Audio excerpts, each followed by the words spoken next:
안녕하십니까? 라임TV입니다. 최근 중국 증시에서 약 4조 3천억 위안, 한화 약 761조 원에 달하는 돈이 증발했습니다.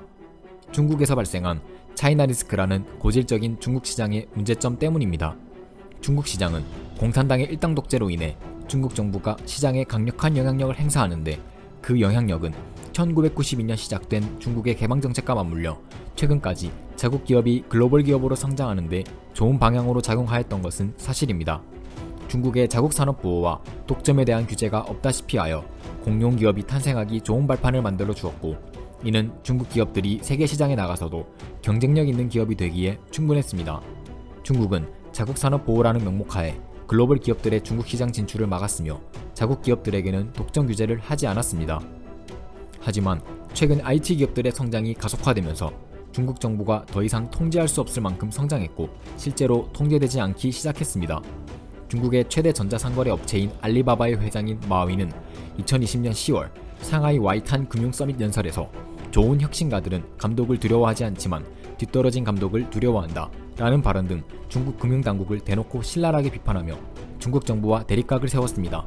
이후 알리바바는 반독점법 위반으로 한화로 약 3조 원의 벌금을 맞았습니다. 이러한 점은 중국 정부가 IT 기업들을 길들이게 한다고 보는 시각도 존재합니다. 지난달 초 중국 당국은 회원 수 100만 명 이상인 IT 기업이 해외 증시에 상장하려는 경우 국가안보를 들먹이며 심사를 의무화했으며, 곧이어 중국의 의료정보업체인 링크닥이 미국 시장 기업 공개를 포기하는 사태까지 벌어졌습니다. 중국 정부의 기업 길들이기는 중국 본토와 IT 장르에 그치지 않고 전기자동차, 사교육까지 영향을 미쳤습니다. 중국 공산당은 지난 24일 사교육을 전면 금지하는 조치를 발표했습니다. 용리를 목적으로 하는 사교육 회사의 해외 자본 조달을 금지했고, 예체능을 제외한 사교육 기관은 비영리 기구로 등록해야 하며 신규 허가를 금지했습니다.